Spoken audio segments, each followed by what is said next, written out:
Bismillahirrahmanirrahim. Assalamualaikum warahmatullahi wabarakatuh.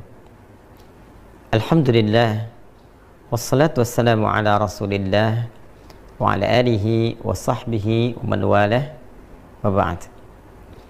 Saudara-saudariku dimanapun Anda berada, Alhamdulillah mengucap syukur kepada Allah subhanahu wa ta'ala.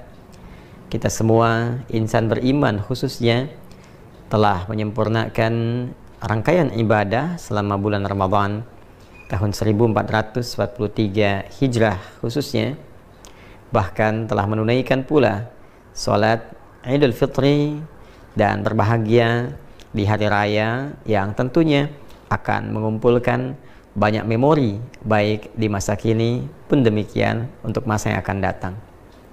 Lebih dari itu, ada sesuatu yang sangat istimewa masih di rangkaian bulan Syawal.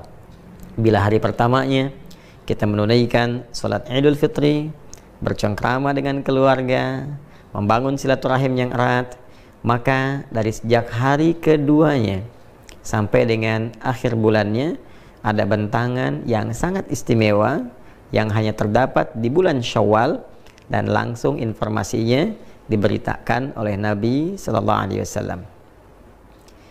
Sahabat Abu Ayyub Al-Ansari menerima informasi penting dari Nabi Sallallahu Alaihi Wasallam yang kelak informasi ini akan dicantumkan, dirangkum oleh Al-Imam Muslim dalam kitab Sahih beliau nomor hadis 1164. Qala Rasulullah Sallallahu Alaihi Wasallam. Informasi disampaikan oleh Al-Imam Muslim mengambil sanad riwayat yang tersambung pada sahabat mulia Abu Ayyub Al-Ansari radhiyallahu ta'ala anhu. Beliau menyampaikan satu kali Rasulullah sallallahu alaihi wasallam pernah bersabda, "Man shama Ramadhana thumma atba'ahu sittan min Syawal," atau di riwayat lain bisittin min Syawal, fakana kasyami dahri. Siapapun insan beriman yang telah menyempurnakan puasa Ramadan, kemudian dia ikuti itu dengan menunaikan puasa 6 hari yang berlangsung di bulan Syawal, maka nilai puasa gabungan antara Ramadan yang sebulan itu plus 6 hari yang ditunaikan di bulan Syawal ini, digabungkan keduanya nilainya sama dengan puasa selama 1 tahun. Masya Allah, sebulan ditambah 6 hari itu punya nilai yang setara dengan 1 tahun. Ada 3 hal penting yang dapat diulas dari keterangan hadis ini. Yang pertama, Nabi Muhammad SAW memberikan apresiasi yang tinggi kepada setiap insan beriman yang telah menyempurnakan puasa Ramadan dengan memberikan satu tambahan 6 hari puasa lagi, yang dengan 6 hari ini nilai keseluruhannya menjadi puasa yang setara dengan 1 tahun penuh. Ini rumusnya bisa didapati dalam Quran surah ke-6 Al-An'am di ayat 160. Ketika Allah Subhanahu wa taala memberikan keutamaan khusus, keistimewaan spesial untuk Rasulullah sallallahu alaihi wasallam yang diperintahkan untuk diviralkan kepada umatnya, bahwa man jaa bil hasanati falahu asyru amsalihha. Siapapun insan beriman yang mengerjakan satu perbuatan baik bernilai ibadah, maka di sisi Allah tertuliskan nilainya 10 kebaikan. Setiap satu pekerjaan mulia, satu ibadah, nilainya sama dengan 10 di sisi Allah Subhanahu wa ta'ala. Jadi kalau ada yang menunaikan puasa Ramadan sempurna selama sebulan, maka dikalikan 10, singkatnya senilai dengan 10 bulan. Bila kemudian 1 bulan 30 hari dikali 10 sama dengan 300, dan 6 hari dikalikan 10 sama dengan 60, 300 tambah 60 menjadi 360 hari. Bukankah ini akumulasi jumlah kurang lebih selama 1 tahun?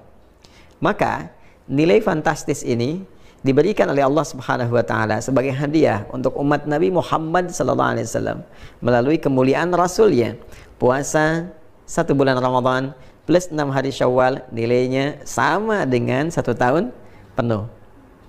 Yang kedua, ini yang paling penting juga untuk dipahami, bahwa teknis penunaian puasa Syawal ini diungkapkan dengan kalimat thumma atba'ahu sittan. Kemudian diikuti menggunakan diksi kata thumma, lalu menggunakan kata atba'a. Ini memberikan kesan kepada kita bentuk umum dengan dua pemaknaan. Bisa berurutan, bisa juga berselang. Karena kata thumma itu memberikan kesan jeda yang bisa berurutan secara langsung atau diselingi oleh satu kondisi, kegiatan atau peristiwa yang lain, tapi tetap diikutkan dalam frame yang sama. Artinya penunaian ibadah siam sunnah di bulan Syawal ini selama 6 hari itu bisa dilakukan dengan dua cara. Bisa berurutan, berangkai bersamaan, hari kedua, ketiga, keempat, kelima, keenam, ketujuh di bulan Syawal. Jadi sejak dimulai dari hari kedua boleh puasa. Kalau ingin langsung berurutan, ketiga, keempat, kelima, keenam, dan hari ketujuh, 6 hari. Jadi selesai kalau dikerjakan berurutan di hari yang ketujuh di bulan Syawal. Karena hari pertama haram hukumnya berpuasa. Namun jika ada kondisi yang menjadikan tidak memungkinkan dilakukan secara berurutan, maka boleh. Misal diselang dulu selama 1 hari, 2 hari, atau berdasar kondisi tertentu. Boleh jadi hari kedua masih ada pertemuan keluarga, masih banyak hidangan-hidangan yang dipersembahkan, kadang kunjungan ada makanannya. Maka sunnah yang terbaik adalah tidak berpuasa karena sedang suasana bahagia, kemudian dijamu, dan sunnahnya kita membatalkan makan bersama. Itu yang didahulukan. Nanti ada jeda-jeda berikutnya yang boleh jadi kegiatannya lebih longgar, lapang, tidak ada jamuan-jamuan tertentu, maka bisa dilakukan, boleh, silahkan. Hari pertama misalnya kita tidak berpuasa, hari kedua kita mulai berpuasa, hari ketiga jeda misalnya, keempat jeda, kelima berpuasa. Yang penting ada bentangan waktu sebulan untuk ditempuh guna menyempurnakan 6 hari puasa Syawal ini. Yang ketiga, persoalan fikih yang juga tidak kalah penting. Bagaimana bila ada yang masih memiliki utang qadha? Biasanya kasus ini melekat kepada muslimah yang datang haidnya dalam masa Ramadan itu misalnya, yang kemudian menjadikan puasa Ramadannya mendapatkan kesempatan qadha, seperti dipesankan di Quran surah kedua Al-Baqarah ayat 184 itu. Maka jika bertemu qadha yang sifatnya wajib dengan yang Syawal yang sifatnya sunnah, adabnya didahulukan yang qadha. Memang betul qadha ini masanya lebih panjang, ada kurang lebih 11 bulan mendatang, dari mulai Syawal sampai bertemu nanti dengan bulan Sya'ban berikutnya. Tapi penting diingat, kita tidak bisa menentukan kapan ajal itu akan tiba, kapan ajal datang. Karena itu daripada pulang kepada Allah membawa status berhutang, lebih baik selesaikan qadhanya. Kemudian setelah selesai qadha, baru kemudian kita memasuki puasa Syawal, menunaikan puasa Syawal dengan kadar waktu yang tersisa dan dilakukan ikhlas karena Allah Subhanahu wa taala. Bagaimana Ustadz kalau saya mengqadha dan tidak mendapati lagi sisa waktunya untuk Syawal? Maka tanamkan keinginan kuat untuk melakukannya. Dengan keinginan kuat itu, dengan harapan untuk bisa menunaikan, boleh jadi Allah berkenan memberikan pahala lebih dulu dengan niat yang ada, keinginan yang ada, sekalipun belum mendapati kesempatan untuk mengerjakannya. Ingat, kemuliaan dilihat oleh Allah Subhanahu wa taala pada kebeningan niat dan keadaan hatinya. La yu'akhidhukumullahu billaghwi fi aymanikum walakin yu'akhidhukum bima kasabat qulubukum.